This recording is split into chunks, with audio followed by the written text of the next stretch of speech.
Good morning, it's today again. Welcome back to Joseph's Reserves. I'm Joseph, and I store 20% of my income in the form of rare coins and precious metals. Recently, I've been counting up all of my silver, and today is part 3, where I'm going over all of my 90% and 40% silver. Of course, there is other 90% from around the world, so we're just focusing on 90%, and there are different specifications of 90% silver throughout American history, so we're only going to be counting ones after 1873, and I'll explain later in the video. But let's get into it.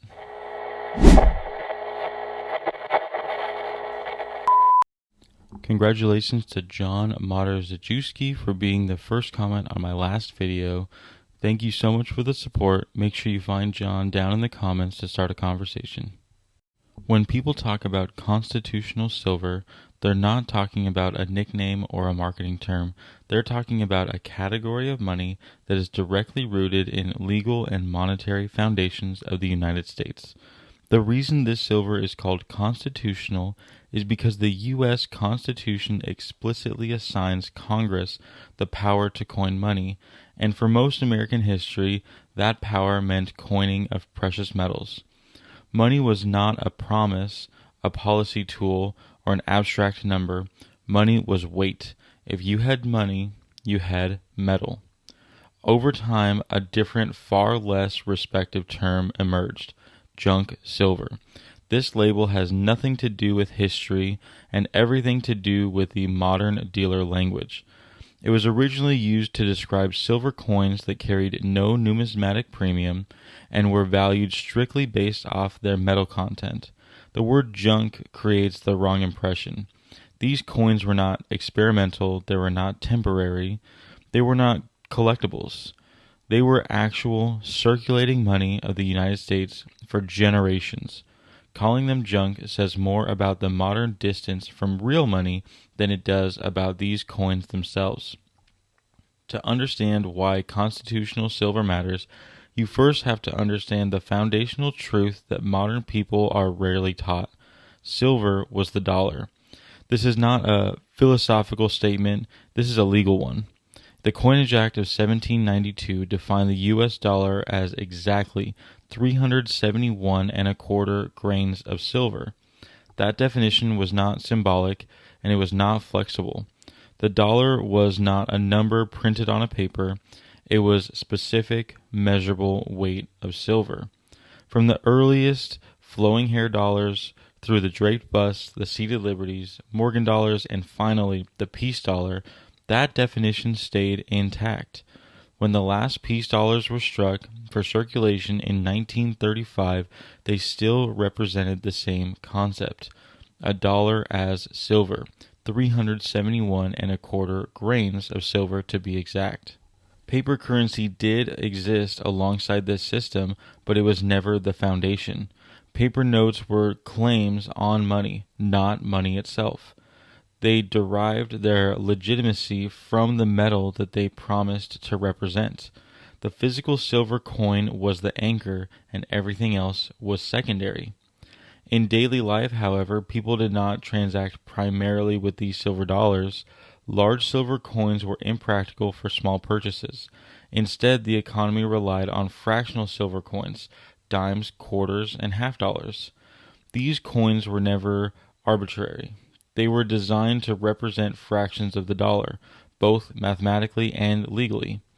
Early in the U.S. history, the exact silver content of these fractions of coins varied slightly due to changes in mint practices and monetary policy. Over time, however, the system was refined and standardized. That relationship became clear in 1873. In 1837, the U.S. severed its relationship between fractional silver coins and the dollar, and eventually in 1873, they defined the dollar, when using fractional coins, as 25 grams of 90% silver. This is not an accident or convenience. It was a deliberate attempt to make the system predictable, durable, and mathematically consistent. That definition remained in place from 1873 all the way until 1964. For more than 90 years, Americans used that definition to directly tie the known weight to their silver coins. This is why modern stackers can still use face value math today.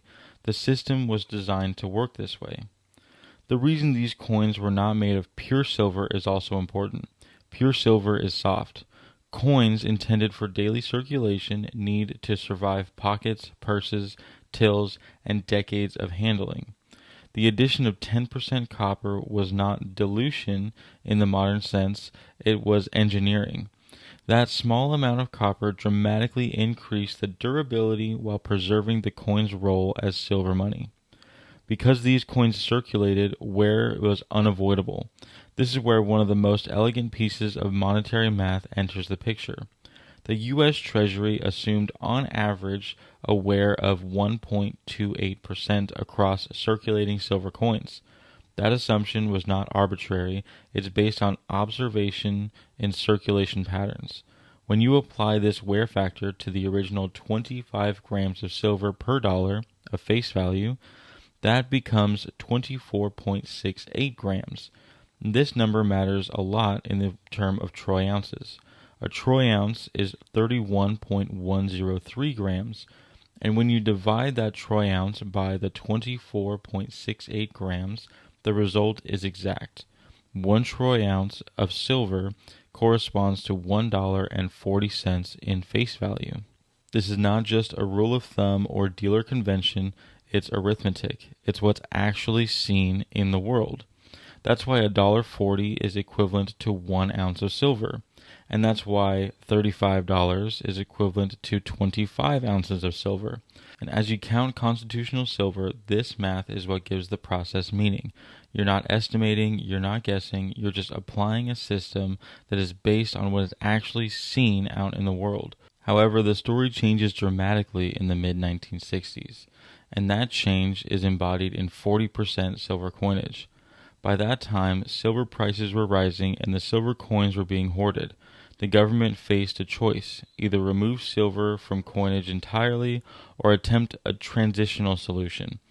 The result was the 40% silver. This was never intended to be a permanent monetary standard. It was a bit of a compromise, a bridge between silver money and fiat money. The composition of these 40% silver coins are slightly misunderstood. These coins are not simply just a low-grade silver alloy, they're actually clad coins, which just means it has layers. They consist of outer layers of 80% silver bonded to a copper-rich core of 20% silver. The average together total content comes out to 40%. This layered structure makes them fundamentally different than 90% silver coins in how they behave physically, chemically, and economically. The history of 40% silver coinage is also far more limited than people realize. Kennedy half dollars containing 40% silver were only minted from 1965 through 1970. Each year, the circulation strikes came from a single mint, while proof coins all came from San Francisco. In 1976, 40% silver half dollars were issued again as part of the bicentennial program. In total, there are only 14 different 40% silver Kennedy half dollars. In addition to half dollars, there were Eisenhower dollars that were struck in 40%, continuing after the end of the half dollars in 1970. The Eisenhower dollars came about in 1971 through 1976. These were produced in both business strikes and proof, but exclusively at the San Francisco Mint. There's also no Eisenhower dollar dated in 1975 because of the bicentennial program, so that limits the number of silver coins to only 10 Eisenhower dollars. And finally, there are two 40% bicentennial quarters, that's the business strike and proof strike, and that is the entirety of U.S. 40% coinage, 26 coins in total. From a stacking perspective, one of the most important things to understand is that 40% silver is not fungible across denominations, meaning that 2 half dollars is not the same weight as $1. And the same is true for 90% silver dollars compared to the 90% fractional coinage. Each category must be calculated separately. This is why experienced stackers track 90% fractional silver, 90% dollars, 40% fractional silver, really just the half dollars and quarters, and 40% silver dollars independently.